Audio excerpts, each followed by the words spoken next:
Thank you, Ron. Now is the intervention of Dr. Gladden Pappin. He's Associate Professor of Politics at the University of Dallas, and he will be speaking about the John Paul's critique of technology. Professor Pappin is a visiting senior fellow of the Matthias Corvinus Collegium on leave from the University of Dallas, where he is an associate professor of politics. He is the co-founder of American Affairs as well as Post-Liberal Order, and publishes widely on contemporary politics and the history of political thought. He received his bachelor's degree in history as well as his master's and PhD in government from Harvard University. I usually follow him in articles and social media, and he has a relentless critical mind for everything related to culture, politics, and faith, which has included some pointed words directed at the Catholic News Agency. But iron sharpens iron, that's why we're here. Huh? So he is very well qualified to address this issue of John Paul II's critique of technology. Professor Pappin.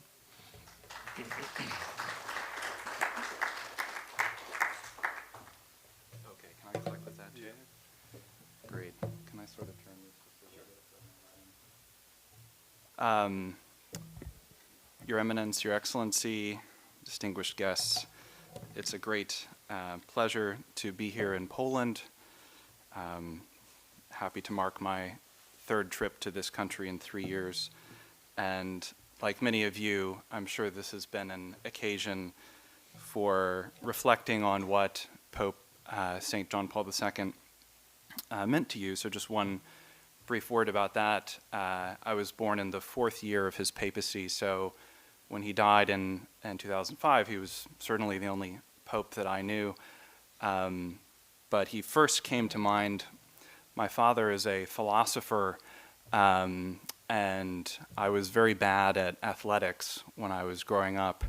And John Paul II made a regular appearance. You know, he was publishing so many encyclicals, and I was usually on the basketball court, sitting over on the side, not getting much action on the court. So John Paul II came to my mind as someone that my father was regularly reading during my basketball games. I had only one opportunity to see him on my first trip to Europe, like a little Latin class trip, but got to see him conduct the Stations of the Cross on Good Friday outside the Colosseum in about 1996 or so. For that reason, he was a regular figure in our household. I'm not a scholar of John Paul II's thought, though. I'm a scholar of political thought, American political thought, and so this has given me the occasion to think about the role that John Paul II's political thought played in the United States, and also how it was interpreted in the United States in the 1990s. This talk began in my mind, as a way to explore what John Paul II had to contribute to the understanding of technology. But as I started to look into that, I have kind of put that topic on the back burner and taken up the question of the political context for the technocratic rule which now dominates the Western world, and to pick a word that John Paul II used as well, the scientism which he defines, I'll come back to this, he defines as thinking that because something is technologically possible, it ought to be done. So in reflecting on that, I was led to the subject of John Paul II's reception in the United States and how different things were in the 1990s compared to today. So let me see if this, okay, great. The 1990s were certainly, I was just growing up, but certainly a different world from the world of today, particularly around the expectations regarding post-Cold War liberalism. and the expectations that liberal democracy would spread itself all over the world, that more and more commerce, particularly more and more expansion of American brands throughout the world would bring with it, an accompanying transition to liberal democracy, and that liberal democracy would bring to the rest of the world the very same growth in middle class, the rags to riches stories of American development.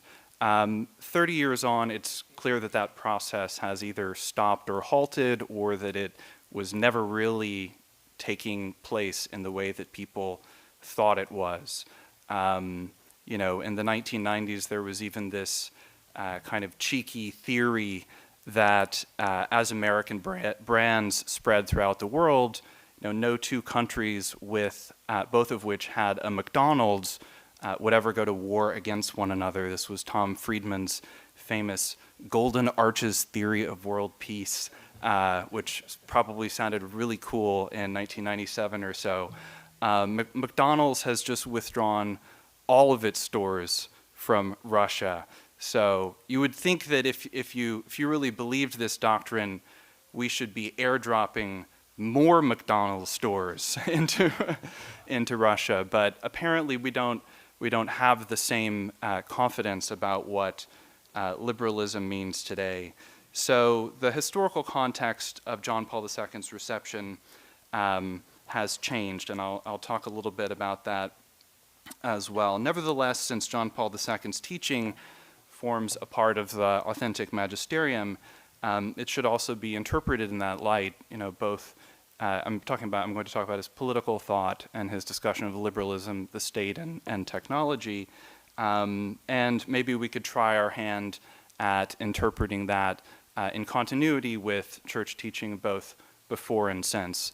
Basically, what I'm arguing is that right at the beginning of the 1990s, when it seemed that liberal democracy was poised to conquer the world, there was, particularly in the United States, a tendency to read John Paul II's thought, particularly Centesimus Annus, directly into that.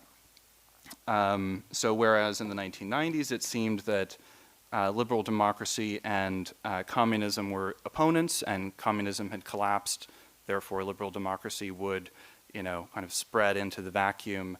Today it's evident that liberal democracy's fundamental flaws have become controlling. When we think of liberalism today, we think of a lonely individual who can basically completely function with a technologically enabled life from the isolation of their apartment. They can do a workout video in the morning, do some remote work during the day, order some delivery food on Volt in the evening, and watch Netflix into the night. And obviously we all had to do this during the pandemic lockdown, so we got a picture of what that life looks like. And there's much more anxiety around the economic consequences of liberalism as well.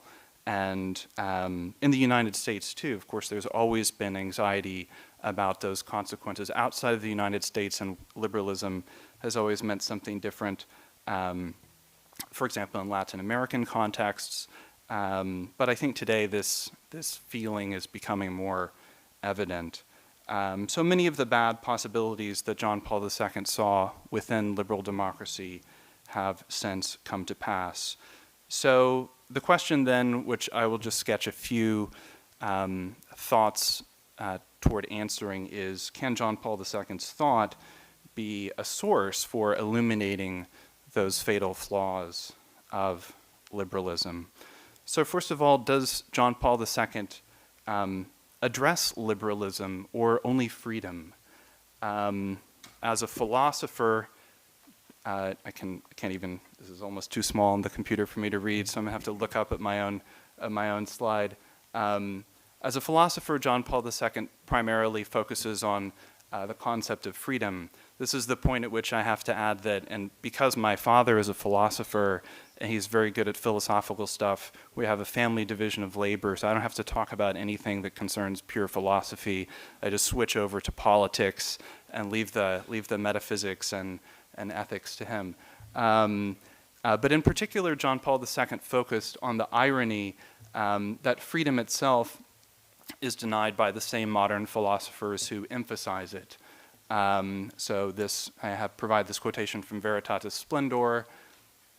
Side by side with its exaltation of freedom, yet oddly in contrast with it, modern culture radically questions the very existence of this freedom. He also complains in Veritatis Splendor that modern freedom can be too easily divorced from the truth. Although each individual has a right to be respected in his own journey in the search of the truth, there exists, he says, a prior moral obligation, and a grave one at that, to seek the truth and to adhere to it once it is known, not to change back and forth between different truths, as a kind of fashion. And obviously, we've seen more and more truths, even biological truths, become sacrificed in this alternative view. So I think John Paul II approaches the question of liberalism in two ways.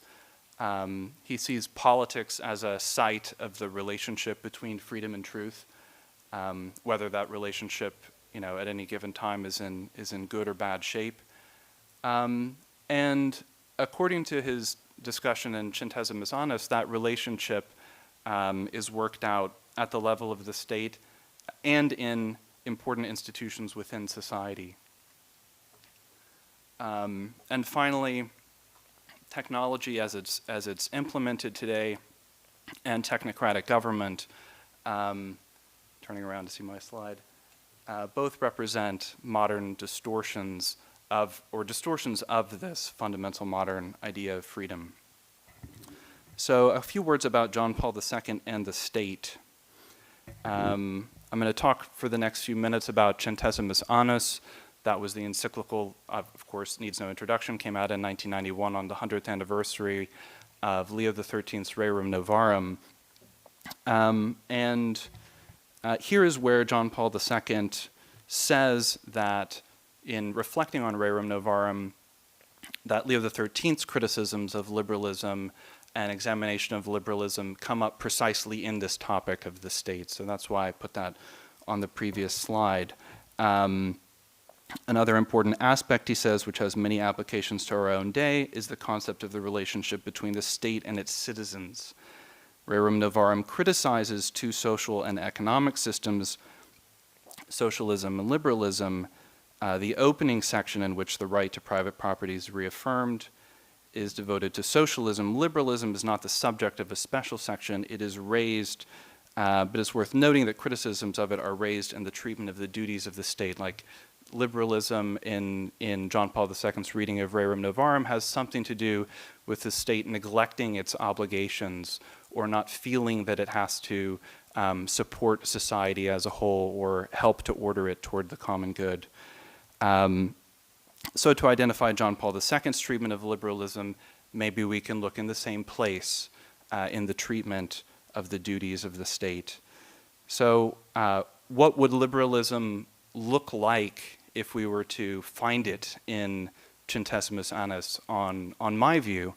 Well, to borrow one definition that Professor Vermeulen has put forward, we would expect the Pope to present the state as merely a critical condition for the operating of society, or an artificial construct rather than an integral part of society. Think about, I was very intrigued by the quotation that Professor Vermeulen gave at the beginning, that the Republic of Poland is the common good of its citizens. That's not a liberal view of the relationship between all of the different parts of society and what they constitute as a whole. So we would expect the Pope to deny that. And second, Pope John Paul II would give a unique normative privilege to liberal democracy as such. And so on my view, if he doesn't do those two things, then he has some kind of critique of liberalism. Now, why are we talking about this? Why am I setting up conditions? Well, is John Paul II a liberal or not? Well, let me show you a picture of what happened right after Centesimus Annus was dropped, as people say these days, in the United States. This is an article by the distinguished scholar Russ Hittinger in 1991 called "The Pope and the Liberal State." And you know, Americans have this tendency to want to see the features of American life and American politics confirmed and reaffirmed everywhere they look. And in fairness to Americans circa 1991, that was a pretty reasonable view to hold in 1991. You know, there was a lot of tension built up during the Cold War. But Hittinger makes some specific claims in this article. He says, the Pope regards the state as more of an artificial construct, whose end it is to serve the legitimate economic and cultural interests of individuals and corporate entities that are not reducible to the state. This does not merely accommodate liberal political and legal institutions, rather it bespeaks a decisive normative turn toward the liberal state. So you can see I drew my two conditions from Hittinger's claim anyway. This sort of claim became very common in American conservative Catholic writing of the 1990s. This is an article from 1997 by Father Richard John Newhouse in First Things called "The Liberalism of John Paul II." So it advances many of the same claims. He says, moreover, I'm confident that we as Americans make no mistake when we think that the American experiment is a major presence in Centesimus Annus. So literally, we're not surprised that we see ourselves in it. After all, the Western democracies, and the United States most particularly, are the historically available alternatives to the socialism that so miserably failed. He goes on to say elsewhere in the article that in Centesimus Annus you can begin to feel that the Church has acknowledged the spirit of 1776 rather than being obsessed by rejecting the spirit of 1789. It's filled with very enthusiastic claims like this. So I just want to, in the next few slides, put forward a couple of little excerpts from Centesimus Annus about the state and point to a couple of other places in John Paul II's writings where he discusses the same. I think we can say that for American liberals of the 1990s, liberalism and totalitarianism were the two choices. Those were the two fundamentally opposed systems. And I think, you know, they overlooked that even at that time, John Paul II was already attuned to this potential core of liberalism, which could become totalitarian over time. So I'll discuss that as well. I'm not going to go through all these in detail. One thing that the American commentators on John Paul II's Centesimus Annus pay close attention to is how John Paul II conceives of the relationship between the parts of society and the state, and what role the state has, if any. You know, maybe it has just a kind of minimal role in ensuring that there's good order, and then the rest of society can realize the good of, you know, market activity on its own. Well, you know, it's not fair to just pull quotations, but, you know, it's a short conference paper, so I've pulled a few quotations. So in John Paul II's view, the state shouldn't just promote one sector of society. He says it ought to be oriented to the common good. It contributes to achieving that good. It doesn't achieve every good itself. It shouldn't completely dominate society. It shouldn't completely control all economic activity or all social activity. The state must operate by subsidiarity. The American interpreters always emphasize this, but then in the same section, John Paul II says the state should also operate by solidarity through directly guaranteeing the essential goods of society in the way that it can. He speaks of the need to have a theory of the state, and that the theory of the state which you have plays an important role in whether you conceive of its purpose correctly. He speaks of it having spiritual activity as well as, or spiritual consequences as well as governing temporal activities.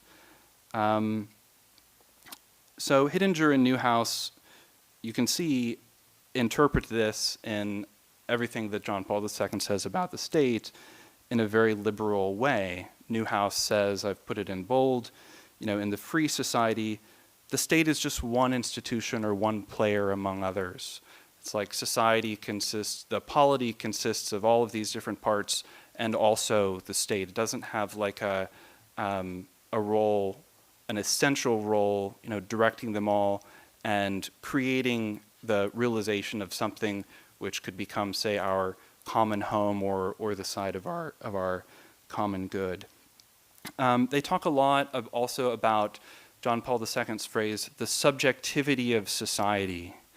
And he uses this phrase to respond to and critique the communist totalitarian societies which denied the existence, the real social existence of intermediary institutions like family, neighborhood, regions, corporate bodies, things like that. So when the interpreters of the 1990s see this, they say, aha, John Paul II is really not that interested in the state. He's just interested in affirming these other real parts of society and just letting them kind of, compete and operate. So I think that there's a potential misunderstanding of the relationship between that line of argument and the modern Catholic, the modern tradition of Catholic social teaching. Here we have John Paul II's quotations about society consisting of real structures, and he says that these must all come together and contribute to the common good of society. So I think that liberal authors see interpreted John Paul II exclusively through the lens of liberalism versus statism, and he clearly rejects the totalitarian statism, and so they assumed that he could be kind of fit into the liberal category.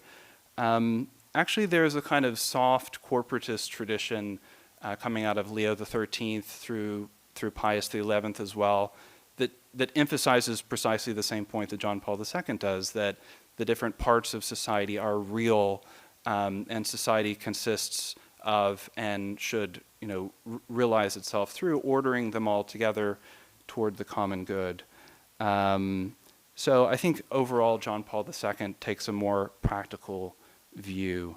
You can see this in his later encyclicals from the 1990s when he starts to see where the liberal technocratic or technological mindset could go. And he speaks of a notion of freedom in Evangelium Vitae that exalts the isolated individual in an absolute way. And the result of this, and I think here's maybe a line where we can see that he thinks of the state and the polity as something more than just an artificial construct. He laments that the state is no longer a common home. So again, I think back to what Professor Vermeulen was saying, quoting from the Constitution of Poland, the Republic of Poland is the common good of its citizens. So yes, the state is not separate from society, denying its essential parts, but they should all function together. Likewise, John Paul II sees democracy not as an end, but as a system and a means. So the writers of the 1990s always said John Paul II is fundamentally departed from the tradition of Leo XIII, Leo XIII had an organic view of society. John Paul II has switched to this view of the state as an artificial construct. John Paul II has, uniquely invested liberal democracy with, exclusive moral weight and import.